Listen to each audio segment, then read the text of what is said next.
সবাইকে নতুন একটা সকালের অনেক অনেক শুভেচ্ছা। আমরা সকাল সকাল বেরিয়েছি, আমরা যাবো একটু ওই বাড়িতে। তো কোথা দিয়ে যাচ্ছি? পেছন সাইড দিয়ে। সকাল থেকে যতটাই ভাবি না কেন যে তাড়াতাড়ি করে একটা জিনিস রেডি হয়ে বেরোবো, কিন্তু তেমনটা হয় বলো? একটা জায়গা থেকে বেরোতে গেলে না অনেকটা দেরি হয়ে যায়। কিন্তু এই যে দেরি হয়ে গেল, এর জন্য মার কাছে বকুনি শুনতে হয়। বাবাই, তুমি কোথায় যাবে?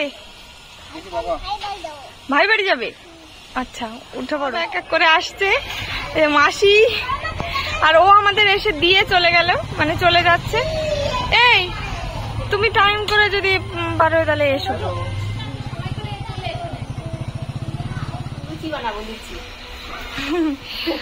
আমরা এসেই রান্নাঘরে চলে এসেছি, আর যে জন্য এসেছি সেটাই তোমাদের বলা হয়নি। মাসি বলে দাও একটু। আমাদের বাড়িতে কিছু লোকজন এসছে, মাসিকে বলতে বলে আমি বলে দিচ্ছি। আচ্ছা, কিছু আত্মীয় স্বজন এসছে আমাদের বাড়িতে, যাদের জন্য আমাদের বাড়িতে এত আয়োজন, আর আমরা সবাইও এসছি যার জন্য।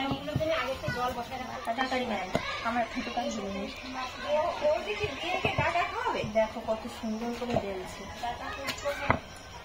বৌদি নিয়ে আসছো।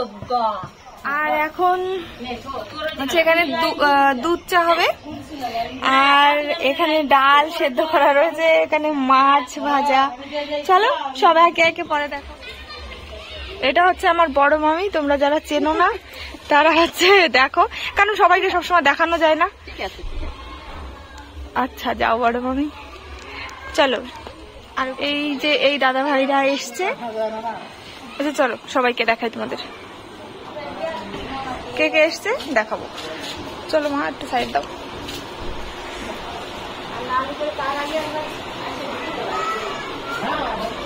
এই মশাইরা সবাই কথা টথা বলছে। দুধ গরমের জন্য বসালাম লুচি। আর আমাদের এখনো অবস্থা দেখছো কেমন গরমে। আমাদের হচ্ছে কি বলবো, গরমে আমাদের এখন হাঁসফাঁস করছি, আর অতীতদের জন্য আমরা লুচি বানাচ্ছি। চলো তাহলে ফুলকো লুচি দেখো, বলতে হবে বলছে ফুলকো লুচি।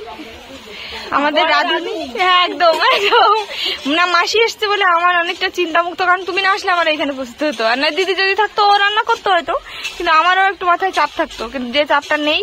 আর মিষ্টু আজকে প্রচন্ড জ্বালাচ্ছে, আমি জানি না এরকম জ্বালালে কি করতাম। কি কি রান্না হলো সেটা বলো। মাছের মাথা দিয়ে মুগ ডাল, হ্যাঁ, তারপরে হচ্ছে দই কাতলা, হ্যাঁ, তারপরে পোলট্রির মাংস, হ্যাঁ, তারপরে এখন হচ্ছে খাসির মাংস, হ্যাঁ, আর এরপরে হচ্ছে তোমার চিংড়ি পটল, হ্যাঁ, তারপরে হবে আমের চাটনি, আমড়ার চাটনি। আমড়ার চাটনি, এটা কি আমরা? এটা বুনো আমড়া। বুনো আমড়া, তবে আমি না বুনো আমড়ার চাটনি আগে কখনো খাইনি, ফার্স্ট টাইম দেখাবো, আর যারা খাবে তারাই তোমাকে বলবে কেমন হয়েছে।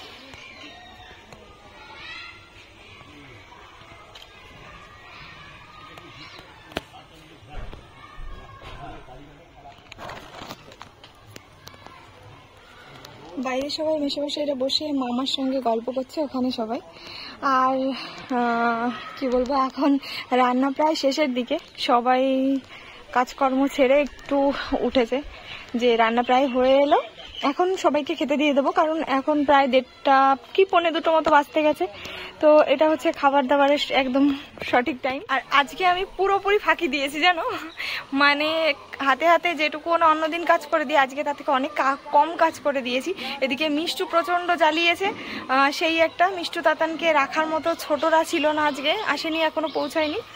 আমরাই বড়রা সবাই, যার জন্য আমাকে আর তিথিকে এই দিকটা সামলাতে হয়েছে বেশি, তার জন্য আমি একটু ফাঁকিয়ে দিয়েছি। তবে মাথার উপর দিয়ে ঝড় বয়ে গেছে মনে হচ্ছে দেখে। লঙ্কা গাছের বাগান আমার মার। অবস্থা খুবই খারাপ, আমার একটু ফ্রেশ হওয়ার দরকার, কারণ হচ্ছে কাজ করি আর না করি গরমে তাও অবস্থা খারাপ হয়ে যাচ্ছে। মামিরা একা কাজ করছে, যার জন্য মা আমাকে তাড়া দিলে এই আমাদের সঙ্গে গিয়ে কাজ কর। সবাই খাওয়া দাওয়া করছে। ঠিক আছে,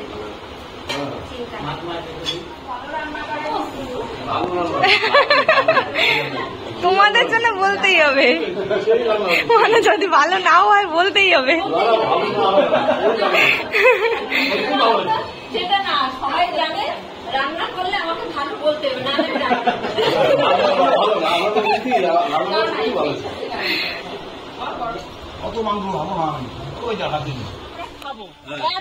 মিষ্টির জন্য এই মিষ্টিগুলো অ্যারেঞ্জ করা হয়েছে, কারণ তোমরা সারাদিনই দেখেছো সবাই এসছে, সবার সঙ্গে কথাবার্তা হয়নি তোমাদের, মানে যেহেতু নতুন মেশামশাই এসছে আমি কথাবার্তা বলাতে পারিনি, শুধু তোমাদের দেখিয়েছি। মিষ্টি কখন দেবে তুমি?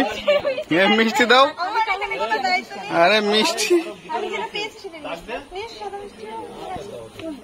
দিনের শেষে এখন ফেরার পালা। মেশামশাইরা এখন বেরিয়ে যাবেন, ওনাদের বাড়ি না অনেকটা দূরে, জানো, ওই দিনাজপুরে। তো ওখানে যেতে অনেকটা সময় লাগবে। এই কলকাতা থেকে ওনারা ট্রেন ধরবেন, যার জন্য এত ব্যস্ত হয়ে বেরোতে হচ্ছে। অনেকটা সময় কাটালাম ওনাদের সঙ্গে আমরা সবাই, ভীষণ ভালো লাগলো। ওনারা এতদিন পর এসছেন বলেই আমরা সবাই আবার এক জায়গায় হয়েছিলাম। এই তো এখনই বেরোতে হবে, না হলে আবার ট্রেনটা মিস হয়ে যাবে। বাড়িতে সবাই বলছিল আর একটু সময় সবাই এক জায়গায় থাকলে ভালো হতো, কিন্তু সেটা তো আর সম্ভব না, কারণ ওখান থেকে খুব ঘন ঘন তো ট্রেন পাওয়া যায় না, যার জন্য বেরোতেই হবে। এখানে সবাই এগোতে এসে সবারই একটু মন খারাপ। ভাবি এখানে বলছে আমি টাটা করে দিচ্ছি, দাঁড়াও। সবাই ফিরে গেল, এবার আমাদের বাড়ির সবার খাওয়ার পালা। ওনাদের এগিয়ে দিয়ে তারপরেই আমরা খেতে বসলাম সবাই। তবে আজকের এই সমস্ত রান্নার মধ্যে এই পটল চিংড়ির প্রশংসা হয়েছে দারুণ রকম। জানো তো, ওনারা সবাই বলছে যে সমস্ত রান্নাই ভীষণ সুন্দর হয়েছে, কিন্তু এই পটল চিংড়িটা অসাধারণ লেগেছে। আমিও খেয়ে দেখেছি, দারুণ টেস্ট হয়েছে। জানো তো, এই জন্য দিদির কাছ থেকে না ওই রেসিপিটা আমি জেনে নিয়েছি। পরে কোনো একদিন রান্না করে দেখাবো তোমাদের যে কেমন করে রান্না করেছিল দিদি। আচ্ছা, আজকে সারাদিনটা তোমাদের আমার সঙ্গে কাটিয়ে কেমন লেগেছে আমাকে জানিও। আমাদের তো ভীষণ কাটলো সময়টা। আর আজ তবে আসি, তোমাদের সঙ্গে দেখা হবে আবার নেক্সট একটা দিন। তোমরা সবাই ভালো থেকো, সঙ্গে থেকো। আর আজকের রেসিপিগুলো বা অন্য কিছু তোমাদের কেমন লেগেছে কমেন্টে জানাতে ভুলো না।